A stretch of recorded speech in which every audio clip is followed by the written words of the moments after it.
সকালবেলায় ছাদের গাছে জল দেওয়ার সময় গুনগুন করে গান গাইছিলেন শ্রীময়ী। হঠাৎ দেখলেন গেট খুলে তার মেয়ে শ্রেয়া হনহন করে বাড়িতে ঢুকল। সাথে বড় বড় দুটো ব্যাগ, মুখ ভার। বুঝলেন কোনো ঝামেলার আভাস।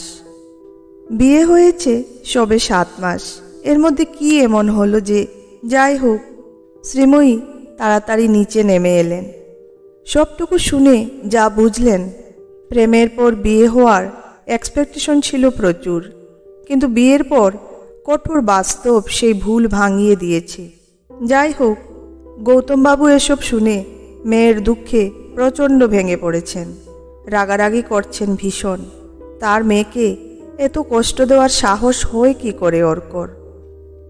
একমাত্র মেয়ে শ্রেয়া, অনেক আদরে বড় করেছেন তাকে।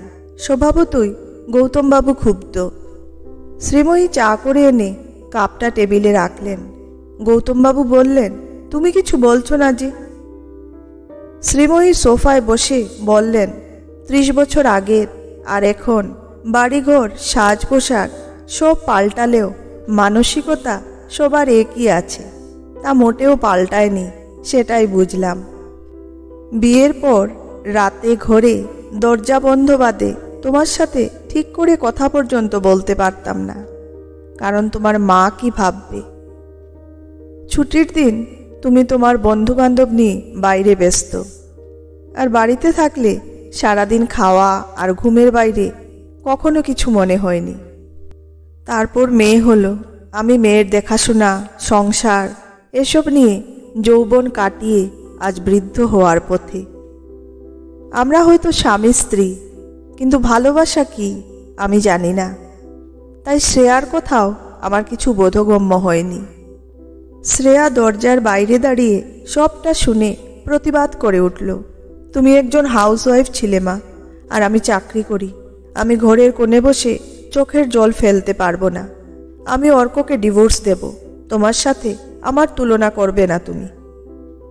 শ্রীময়ী খুব কেটে কেটে বললেন, আমি তুলনা করিনি শ্রেয়া। আমি একজন শিক্ষিত মেয়ে ছিলাম। গানের প্রাইজ এখনো বাড়িতে সাজানো। এই বাড়িতে ঢোকার পর প্রথম আমার গলা টিপে গানটা বন্ধ করা হলো। তারপর রান্নাঘরের দায়িত্বে বই খাতা লাটে উঠল।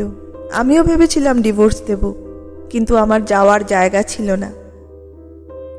কিন্তু তোমার স্বামী তোমায় প্রতি সপ্তাহে হোটেলে ডেটে নিয়ে যেতে পারছে না, বা তোমার শাশুড়ি শ্বশুরের সাথে মেন্টালিটি ম্যাচ হচ্ছে না, বা তোমার স্বামী তোমায় আগের মতো সময় দিচ্ছে না, এটাই কি যথেষ্ট কারণ ডিভোর্সের? প্রেম আর বিয়ে দুটো অনেক আলাদা শ্রেয়া। দায়িত্ব বেড়ে যায়, রোজকার জীবনে সময় কমে যায়, তবু প্রেমটা একটু একটু নতুন করে বাঁচিয়ে রাখতে হয়। শ্রেয়ার ফোনটা বেজে চলেছে। শ্রীময়ী আর চোখে দেখল অর্কর 42টা মিস কল। মেয়ের মাথায় হাত বুলিয়ে বললেন, ফোন ধরো শ্রেয়া, কথা বলো। গৌতমবাবু বলে উঠলেন, আমার মেয়েকে তুমি জোর করবে না শ্রীময়ী। শ্রেয়া ফোনটা ধরে স্পিকারে দিল। আমি বাইরে ওয়েট করছি শ্রেয়া, দরজাটা খোলো প্লিজ। I love you. আমি খুব চেষ্টা করব তোমার সবটা দেওয়ার, প্লিজ ক্ষমা করে দাও। শ্রীময়ী মেয়েকে আদর করে বললেন, যাও শ্রেয়া, দরজাটা খুলো। ছেলেটা তোমায় ভালোবাসে, ভালোবাসার মানুষ সবাই পায় না। আমি এত বছর শুধু সংসার করেছি, ভালোবাসা আমায় কখনো স্পর্শ করেনি, কিন্তু তুমি তা পেয়ে হারিয়ে ফেলো না। শ্রেয়া আর অর্ক ঘরে কথা বলছে, ওদের মান অভিমান মিটু। শ্রীময়ী আজ চিকেন রান্না করেছেন, অর্ক খুব ভালোবাসে।